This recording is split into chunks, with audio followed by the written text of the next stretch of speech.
জনসমক্ষে তারা একে অপরের চরম শত্রু। টেলিভিশনের পর্দায় চলছে যুদ্ধজয়ের গান। মোদি বলছেন সন্ত্রাস ও আলোচনা একসাথে চলতে পারে না। কিন্তু ঠিক এই কঠোর বিবৃতির আড়ালে লন্ডন, মাস্কাট আর দোহার বিলাসবহুল হোটেলের বন্ধ কামরায় গোপনে একসাথে কফি খাচ্ছেন ভারত ও পাকিস্তানের শীর্ষ কূটনীতিকরা। চারটি গোপন বৈঠক, যা কেউ স্বীকার করেনি, আবার কেউ অস্বীকারও করেনি। তাহলে কি চিরশত্রু এই দুই দেশ আবার হাত মেলাতে চাইছে? জানবো ঠিক এই প্রশ্নের উত্তরটাই। সঙ্গে আছি আমি মৌসুমী সুলতানা।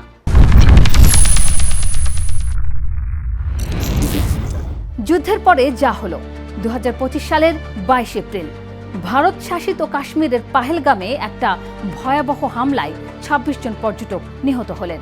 ভারতের অভিযোগের তীর পাকিস্তানের দিকে। এরপর এলো অপারেশন সিঁদুর, 4 দিনের সামরিক সংঘাত। যুদ্ধ থামল মার্কিন মধ্যস্থতায়।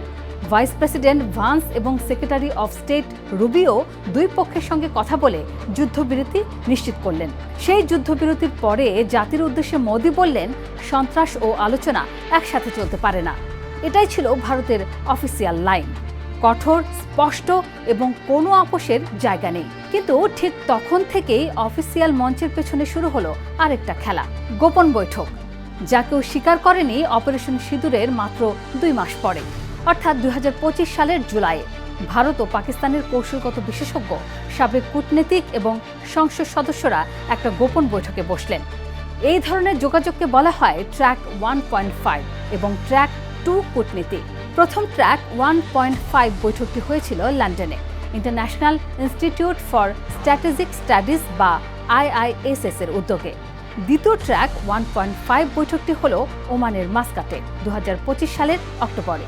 এর বাইরে দুটো সম্পূর্ণ অনানুষ্ঠানিক ট্র্যাক 2 বৈঠক হয়েছে।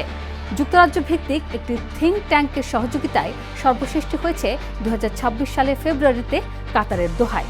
মানে গণনা করলে অপারেশন সিঁদুরের পর থেকে মোট 4টি ব্যাক চ্যানেল বৈঠক হয়েছে।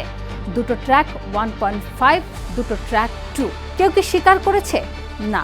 কেউ কি অস্বীকার করেছে? সেটাও না। ভারত পাকিস্তানের নিরাপত্তায় আসলে সবচেয়ে বড় বার্তা। RSS যা বলল, মোদি যা বলেননি। এই মে মাসেই অপারেশন সিঁদুরের প্রথম বার্ষিকীতে ভারতীয় টিভি চ্যানেলগুলো যুদ্ধজয়ের গান গাইছিল। ঠিক সেই মুহূর্তে মঞ্চে এলেন RSS এর মহাসচিব দত্তাত্রেয় হোসাবালে। তিনি একটি ভারতীয় নিউজ এজেন্সিকে দেওয়া সাক্ষাৎকারে নয়াদিল্লিকে পাকিস্তানের সাথে আলোচনা চালিয়ে যাওয়ার উপদেশ দিয়ে বললেন, আমাদের দরজা বন্ধ করা উচিত নয়। এর পরপরই প্রাক্তন ভারতীয় সেনাপ্রধান জেনারেল মনোজ নারাভানে হোসাবালের অবস্থানকে সমর্থন জানালেন এবং বললেন, সাধারণ মানুষের রাজনীতির সাথে কোনো সম্পর্ক নেই।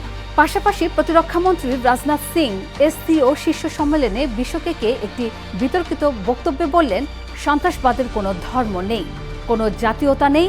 এটি মোদি সরকারের আনুষ্ঠানিক অবস্থান থেকে সম্পূর্ণ ভিন্ন। হোসাবালে, নারাভানে, রাজনাথ সবাই একদিকে, মোদি একটু দূরে, এখনো চুপ। হোসাবালের আলোচনার আহ্বানের 1 সপ্তাহেরও বেশি সময় পরেও আনুষ্ঠানিকভাবে কোনো সাড়া দেননি মোদি সরকার। কিন্তু জর্জটাউন ইউনিভার্সিটির অধ্যাপক ইরফান নুরুদ্দিন আল জাজিরাকে আসল রহস্যটা বুঝিয়ে বললেন। তার মতে এই নীরবতা আসলে একটা চাল। মোদি সরকার নিজের মুখে পাকিস্তান বিরোধী এত কড়া কথা বলেছে যে এখন তারা চাইলেও সহজে আলোচনার কথা বলতে পারছে না। ভোটাররা ক্ষেপে যেতে পারে। ঠিক এইখানেই কাজে আসছে RSS আর সাবেক সেনা কর্মকর্তারা। মোদি সরকার নিজের মুখেই পাকিস্তান বিরোধী এত কড়া কথা বলেছে যে এখন তারা চাইলেও সহজে আলোচনার কথা বলতে পারছেন না। ভোটাররা ক্ষেপে যেতে পারে। ঠিক এইখানেই কাজে আসছে RSS আর সাবেক সেনা কর্মকর্তারা। তারা যখন আগেভাগে আলোচনার কথা তুলছে, তখন বিজেপির জন্য একটা রাজনৈতিক ঢাল তৈরি হচ্ছে। এর ফলে সরকার পরে বলতে পারবে, আমরা তো নিজে থেকে নতি স্বীকার করিনি, সমাজের বিশিষ্টজনদের অনুরোধে দেশের স্বার্থে কথা বলছি। ভূ রাজনীতি বদলে গেছে। ভারত কি পিছিয়ে পড়ছে? এই চিত্রটা বুঝতে হলে আরেকটু বড় ক্যানভাসে দেখতে হবে। মার্কিন ইরান যুদ্ধের মধ্যে পাকিস্তান অপ্রত্যাশিতভাবে একটি অপরিহার্য মধ্যস্থতাকারী হিসেবে উঠে এসেছে। পাকিস্তানের সেনাপ্রধান ফিল্ড মার্শাল আসিম মনির সরাসরি তেহরানে ছুটে গেছেন মধ্যস্থতার অংশ হিসেবে। 2025 সালের সংঘাতের পর আন্তর্জাতিক পরিমণ্ডলে নতুন কূটনৈতিক প্রাসঙ্গিকতা অর্জন করেছে পাকিস্তান।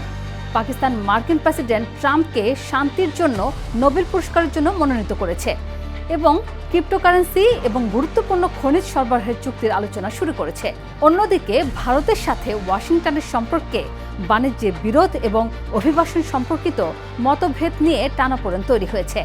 সহজ কথায় পাকিস্তান কূটনৈতিকভাবে উপরে উঠছে, ভারত কিছুটা পিছিয়ে গেছে।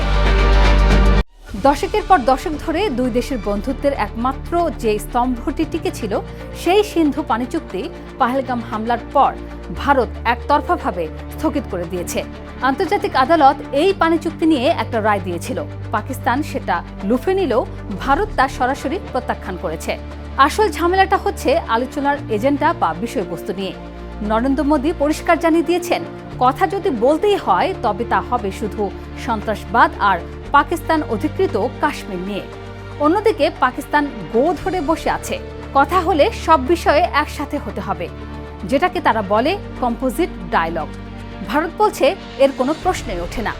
সহজ কথায় টেবিলে মুখোমুখি বসলে আসলে কি নিয়ে কথা হবে সেটা ঠিক করাটাই এখন দুই দেশের জন্য আরেকটা বড় যুদ্ধের কারণ হতে পারে। তার মানে ব্যাপারটা দাঁড়ালো যে পদ্মার পেছনে এই গোপন বৈঠকগুলো যদি দুই দেশের মধ্যে সামান্যতম বিশ্বাসও ফিরিয়ে আনতে পারে তবে হয়তো ভবিষ্যতে অফিসিয়াল আলোচনার দরজা খুলবে। কিন্তু ইতিহাস বলে একটা ছোট অঘটন সীমান্ত বা কাশ্মীরে একটা মাত্র নতুন হামলা মুহূর্তের মধ্যে এই গোপন চ্যানেলগুলোকেও চিরতরে বন্ধ করে দিতে পারে।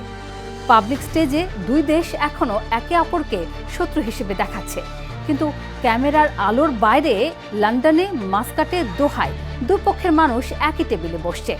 এই সব বিরোধিতাটাই আসলে দক্ষিণ এশিয়ার কূটনীতির সবচেয়ে পুরনো ঐতিহ্য, যেখানে আনুষ্ঠানিক শত্রুতার পাশাপাশি অনানুষ্ঠানিক বোঝাপড়াও চলতে থাকে।